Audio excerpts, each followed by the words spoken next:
Des monstres sombres et toujours affamés vivent partout dans l'univers. Ils naissent lorsque des étoiles massives explosent dans l'espace. Certains trous noirs aussi lourds que la Terre ne sont pas plus grands qu'une balle de ping-pong. Ils n'ont pas de surface, mais leur gravité est si forte que même la lumière ne peut s'en échapper. Les trous noirs n'ont pas non plus de limite physique comme une membrane. L'horizon des événements, qui est ce qui se rapproche le plus d'une limite au sens conventionnel, est un seuil qui marque le point de non-retour. Pour une étoile, la rencontre avec un trou noir se termine généralement par un spectacle de lumière et par sa destruction. À la connaissance des astronomes, une seule étoile a réussi à survivre à une rencontre avec un trou noir aussi lourd que 400 000 soleils. Cela s'est passé dans une galaxie située à environ 250 millions d'années-lumière de la Terre. Des astronomes équipés d'appareils très puissants ont remarqué des rafales de rayons X qui faisaient rage dans l'espace toutes les 9 heures. Ils ont pensé qu'il devait s'agir de signaux d'appel d'une étoile piégée par un abîme cosmique. L'étoile était une géante rouge lambda lorsqu'elle a rencontré son nouvel ami pour la première fois. Quand ils se sont rapprochés, le monstre spatial affamé n'a pas pu résister à la tentation et a grignoté son invité. Quand il en a eu fini avec les couches d'hydrogène extérieures de l'étoile, il ne restait plus que le cœur. Finalement, la pauvre chose s'est transformée en naine blanche, mais pour une raison obscure, le monstre géant n'a pas pu finir son repas et l'a piégé dans son orbite pour plus tard. Depuis, la naine blanche voyage en accomplissant une orbite de 9 heures. Elle reste suffisamment loin du trou pour ne pas tomber dedans ou être avalée. Son voyage n'est toutefois pas de tout repos. À cause de la gravité, sa trajectoire orbitale est constamment déviée. Au bout de 2 jours, elle ressemble à un motif de spirographe. Alors que le trou noir ne cesse de la grignoter, l'étoile continue de perdre sa masse et de grandir en taille. Sa propre orbite devient de plus en plus circulaire. Les scientifiques pensent qu'un jour, elle pourra s'éloigner en spirale de son méchant ami et se transformer en une planète de la taille de Jupiter dans 1 billion d'années. C'est 70 fois plus que l'âge actuel de l'univers. Donc cela pourrait bien ne jamais arriver. La Voie lactée compte à elle seule des centaines de millions de trous noirs, et il y en a bien plus au-delà. Ils pourraient se nourrir d'autres étoiles et les relâcher dans d'autres galaxies. Les télescopes qui existent actuellement ne sont peut-être pas assez puissants pour les repérer, mais la plupart des galaxies, y compris notre Voie lactée, ont des trous noirs supermassifs en leur centre. Ils peuvent être des milliards de fois plus lourds que le Soleil. D'autres de leurs semblables n'ont que 3 fois la masse du Soleil. Le trou noir le plus proche de la Terre a été repéré à 1000 années-lumière, soit tout près en termes galactiques. Il se trouve dans un système stellaire que tu peux voir à l'œil nu. Les scientifiques l'ont découvert lorsqu'ils ont remarqué qu'une étoile se comportait bizarrement. C'était une géante qui tournoyait follement. Ils ont deviné qu'elle devait avoir un puissant compagnon gravitationnel. Le trou noir le plus affamé que les astronomes aient repéré jusqu'à présent pèse autant que 34 milliards de soleils et est environ 8000 fois plus grand que celui qui se trouve au centre de la Voie lactée. Il mange l'équivalent d'un soleil par jour. Parfois, certains trous noirs en dévorent même d'autres qui se trouvent trop près d'eux. Avant que tu ne décides de monter dans un vaisseau spatial pour t'échapper vers une galaxie sûre et sans trou noir, voici quelques bonnes nouvelles. Même s'ils sont supermassifs, ils n'ont pas un rayon assez grand pour détruire la Terre. Et même les plus affamés d'entre eux sont sans danger si on les observe de loin. Aucun trou noir ne devrait s'approcher plus de notre planète que ne l'est le Soleil pendant une durée égale à 10 milliards de fois l'âge actuel de l'univers. Dans le cas improbable où l'une de ces choses effrayantes passerait près de Neptune, elle pourrait toutefois affecter l'orbite de la Terre, ce qui ne serait pas bon. En théorie, tout peut se transformer en un trou noir. La seule différence entre un trou noir et le Soleil est le matériau dont est fait leur centre.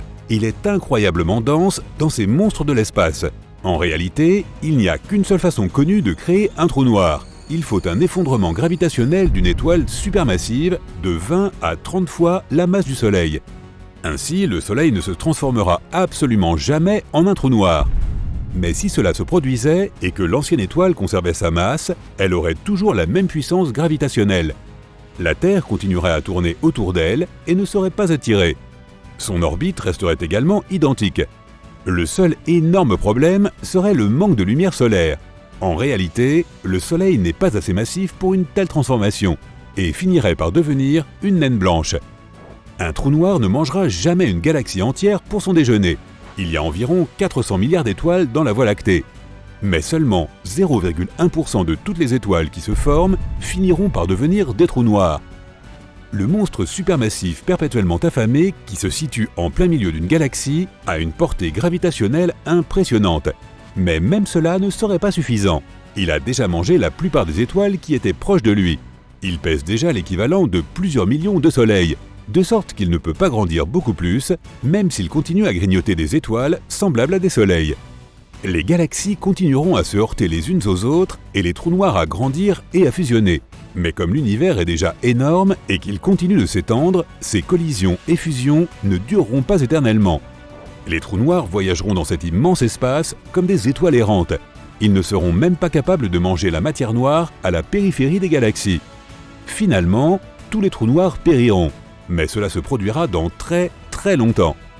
Si tu deviens un jour un explorateur de l'espace et que tu voyages assez loin pour rencontrer un trou noir et tomber dedans, ta vie ne s'arrêtera pas instantanément. Au contraire, les choses seront beaucoup plus compliquées. La façon dont tu perçois l'espace et le temps changera, et ta réalité se divisera en deux. Dans l'une d'elles, tu cesseras d'exister. Dans l'autre, tu vivras et entreras dans le trou sans être blessé. Lorsque tu t'enfonceras plus profondément dans le trou, tu remarqueras que l'espace devient de plus en plus courbe. Au centre du trou, il est infiniment courbé. C'est ce qu'on appelle la singularité. Les lois de la physique, basées sur les principes d'espace et de temps, n'ont pas cours ici. Dans un trou suffisamment grand, des millions de fois plus massif que le Soleil, tout se passerait parfaitement bien pour toi, et tu continuerais à tomber en chute libre, sans ressentir aucune gravité. Tu pourrais simplement continuer à tomber dans le vide total jusqu'à ce que tu atteignes la singularité. Tu n'aurais aucune chance de te déplacer dans la direction opposée. Là-bas, l'espace et le temps échangent leur rôle. Le temps se tire constamment vers l'avant sur Terre, mais au sens figuré, tandis qu'il le ferait physiquement à l'intérieur du trou. Dans un trou plus petit, la force de gravité serait plus forte à tes pieds qu'à ta tête. C'est pourquoi tu subirais un phénomène de spaghettification. C'est ainsi que les scientifiques appellent le processus où tu te comprimes horizontalement et t'étires verticalement, un peu comme des spaghettis à cause de l'énorme gravité du trou noir. En attendant, si tu avais un compagnon de voyage dans l'espace qui, pour une raison quelconque, n'aurait pas fini dans le trou noir, tout serait différent pour lui. Il te verrait t'étirer et grandir comme à travers une énorme loupe. Plus tu t'approcherais du bord du trou, plus tu aurais l'impression de te déplacer au ralenti. Puis tu te figerais et les flammes t'entoureraient. Tu serais à deux endroits en même temps, vivant deux destins différents, mais il n'y aurait toujours qu'une seule copie de toi. C'est ainsi que les trous noirs nous enseignent que rien n'est réel. La réalité peut être différente pour différentes personnes. Certains scientifiques pensent que nous vivons tous à l'intérieur d'un énorme trou noir. Tout dans l'univers a commencé avec le Big Bang.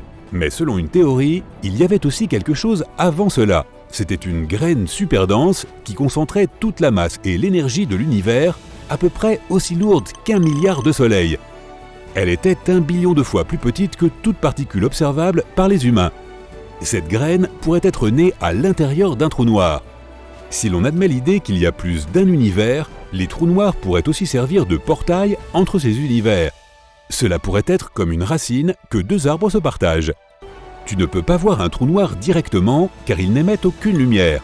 Avant, les scientifiques ne pouvaient les repérer que par l'effet qu'ils produisaient sur leur environnement. Mais lorsque plus de 200 scientifiques du monde entier ont travaillé de concert, ils ont réussi à prendre les premières photos de cette bizarrerie spatiale. Les équipements qu'ils ont utilisés, s'ils étaient mis bout à bout, auraient la puissance d'un télescope de la taille de la Terre.